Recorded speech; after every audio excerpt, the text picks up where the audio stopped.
E para abrir o nosso Vitrine Revista de hoje, vamos falar de saúde. Só no Brasil, mais de 10 milhões de pessoas sofrem com doenças renais crônicas. Entre as causas, podemos listar aí várias, mas um detalhe importante é que algumas doenças podem afetar a saúde dos rins e a gente nem imagina, viu? Um exemplo é a hipertensão. E para falar mais sobre esse tema, eu recebo a médica nefrologista, a doutora Rúbia Boarito. Boa tarde, doutora Rúbia, tudo bom? Tudo bem, Patrícia? Boa tarde aos telespectadores. Doutora, vamos lá, para a gente já começar falando sobre esse tema. Então, a pressão alta, ela pode o quê? Sobrecarregar os rins, é isso? Isso, Patrícia. A pressão alta, por muito tempo, ao longo dos anos, ela vem sobrecarregando os rins, porque os rins, eles também são o órgão responsável pelo controle da pressão arterial.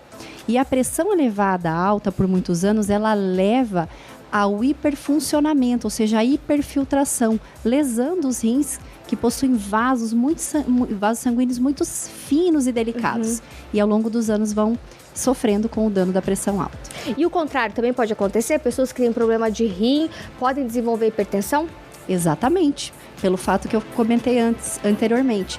O fato dos rins serem órgãos responsáveis também pelo controle pressórico e a perda do seu funcionamento faz com que ocorra a perda da regulação da pressão arterial e o indivíduo fique hipertenso. Não é incomum que uma pessoa descubra, insuficiência renal através da hipertensão. Olha só, aí assim, o controle da hipertensão envolve o quê? Vários medicamentos, né, doutora?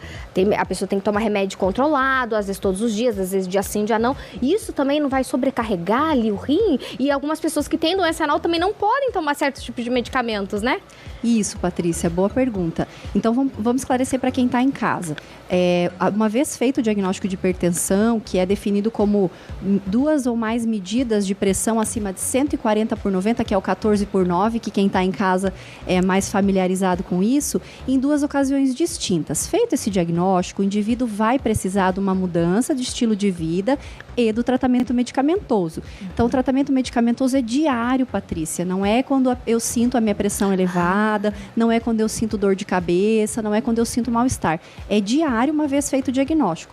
Cuidar da alimentação, controle do sal, ingesta rica em potássio, que as pessoas esquecem de falar sobre isso. Atividade física, controle do peso, isso também é controlar a pressão. O que é essa ingestão rica em potássio, doutora? Potássio é um elemento que está rico, que está presente em grande quantidade de alimentos. E a última diretriz da hipertensão, publicada recentemente no Brasil, ela fala tanto do controle do sódio quanto diminuição do controle do sódio, diminuição da ingesta de sódio, mas o aumento do controle do potássio. Então, é rico em frutas, carnes, verduras, arroz, feijão, a boa alimentação, não o alimento industrializado que a gente abre, come, está todo pronto. Então, é um alimento que a gente prepara em casa, frutas, verduras, são alimentos ricos em potássio, são extremamente importantes também para regular a nossa pressão arterial. A gente escuta bastante falar a hipertensão, problema no rim, parece 2 coisas, distintas e separadas. Aí eu estava lendo que tem uma tal de hipertensão renal. Sim, Patrícia, tem hipertensão renal. Veja bem, 90% das pessoas são hipertensas que a gente chama essenciais. Elas são porque são, é uma hipertensão primária. E esses outros 10% são o quê? O que nós chamamos das hipertensões secundárias. E dessas causas da hipertensão secundária, hipertensão renovascular, aquela que ocorre por uma desregulação nos vasos que levam sangue para os rins, ou seja, nas artérias renais, é que vão acarretar isso e são responsáveis por uma maior parte das hipertensões secundárias. Então, aqueles vasos sanguíneos, as artérias renais, quando sofrem algum dano, eles fazem com que a pressão arterial aumente, mas a causa é renal. Então, dano nas artérias renais, que levam sangue até os rins. Mas esse rim, por exemplo, ele está afetado? As artérias ali, aconteceu alguma coisa, elas voltam com o tratamento ou não, doutora? Não tem cura?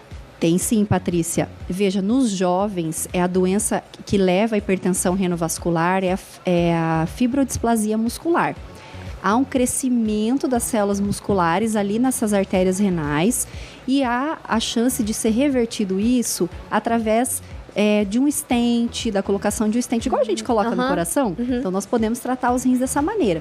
Já nos indivíduos idosos, e reverte a hipertensão, não precisa de remédio muitas vezes.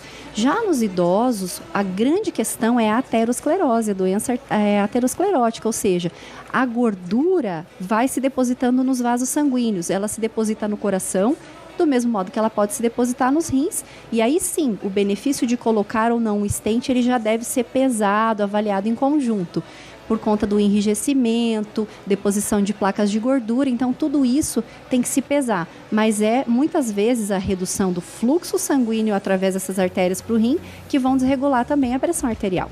Mas, doutora Rubê, quando a gente fala, por exemplo, de sintomas, né? As pessoas que têm a hipertensão, Patrícia, eu senti uma dor de cabeça, eu senti um calorão, fui ver, fui diagnosticada, teve diagnóstico de pressão alta, hipertensão por conta do 14/9 ali, em 2 oportunidades, diagnóstico fechado. Mas e daí, os sintomas relacionados ao rim, que afetou os rins e que algo não está indo bem com os rins ali, doutora? Patrícia, a grande maioria é assintomática. Eita! Não tem sintomas. Mas para que eu vou ter que tomar um remédio se eu não sinto nada? A gente escuta os pacientes falarem. Porque é uma prevenção. Tratar a hipertensão é tratar também, é prevenir o rim de sofrer no futuro com necessidade de fazer hemodiálise, diálise peritoneal, até um transplante. Então, na maioria das vezes, passa assintomática.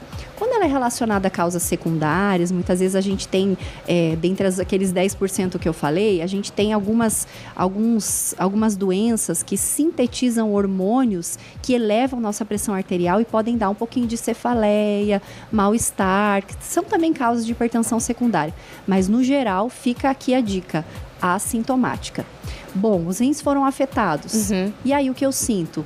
Os rins também são órgãos que demoram a apresentar sintomas. A grande maioria dos indivíduos vai passar a vida muito bem, obrigada, sem nenhum sintoma. Quando os rins funcionam menos que 10%, Patrícia, aí sim, inchaço nas pernas, dores de cabeça, dores na barriga, enjoo, vômitos, falta de apetite, perda de peso, e aí sim, quando for ao médico, já tem então uma função renal bem comprometida. Porque ele faz um check-up geral, porque esses sintomas, eles são gerais para muitas situações, né, do nosso corpo, né, doutora? Aí para chegar até o rim, nossa, mas só com 10%, doutora, mas daí ainda, mesmo assim, tem como reverter? Depende, Patrícia, se tiver uma causa bem clara para isso, há como reverter. Mas se isso for crônico e nós, como médicos, vamos ter ferramentas diagnósticas para estabelecer isso, aí infelizmente não. Por isso é importante dosar a creatinina, né? Nós tivemos a campanha do Dia Mundial do Rim esse ano. Isso. Vocês foram lá, nos visitaram, foi super legal a cobertura. E nós incentivamos, então, a dosagem da creatinina e o exame de urina, que são exames de rotina, é lá que você vai diagnosticar. E quando você fala assim, exames de rotina, tem uma idade específica? É todo ano? A partir de que idade? Como que funciona, doutora? Olha, nós recomendamos que para indivíduos adultos, acima dos 18 anos, seja feito o rastreio da creatinina anualmente. E se esses indivíduos forem detectados com insuficiência renal, devem ser, ou seja, redução do funcionamento dos rins, eles precisam ser encaminhados para o nefrologista e lá ele vai dizer, o segmento no seu caso, dependendo do tanto que seu rim funciona, é de 3 em 3 meses, é de 6 em 6 meses. Mas vamos colocar aqui para a população em geral. População adulta, acima dos 18 anos, uma creatinina por ano, acompanhada de um exame de urina. Todo médico do posto sabe muito bem sobre isso, então peça sua creatinina. Isso aí, faz a diferença, né, doutora? Faz toda a diferença, Patrícia. Quando a gente fala de prevenção e cuidados com o rim, a gente fala do quê? Hábitos saudáveis, exercícios físicos, o que mais?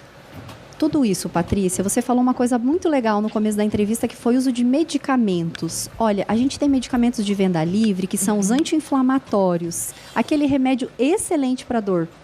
Ibuprofeno, Voltaren, Cataflane, Mesulida, que quando usado em excesso também leva à perda do funcionamento renal.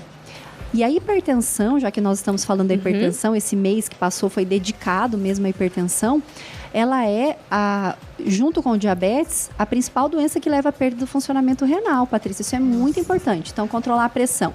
Medicamentos, dieta com pouco sódio, rica em potássio, que não é difícil, o potássio está em todos os alimentos, atividade física, controle do peso, controle da obesidade, evitar o sedentarismo, né, praticar atividade física. Existem fatores genéticos que a gente não consegue controlar, infelizmente isso não controla, mas se você puder evitar remédios aí de venda livre, como os anti-inflamatórios, apenas em ocasiões especiais, beber água é importante, e tudo mais que eu falei, você vai ter uma saúde renal muito boa. Perfeito, doutora. Muitíssimo obrigada pela sua presença. De nada, eu que agradeço. Passa seu Instagram, se alguém tiver alguma dúvida, já manda direto para você. Pode mandar, o Instagram é @nefrosaúde. Quero agradecer toda a produção do programa, Patrícia, Amanda, é um grande prazer estar aqui podendo falar sobre saúde renal. Obrigada. Imagina, é um prazer te receber, viu, doutora? Obrigada. Até uma próxima. Até a próxima.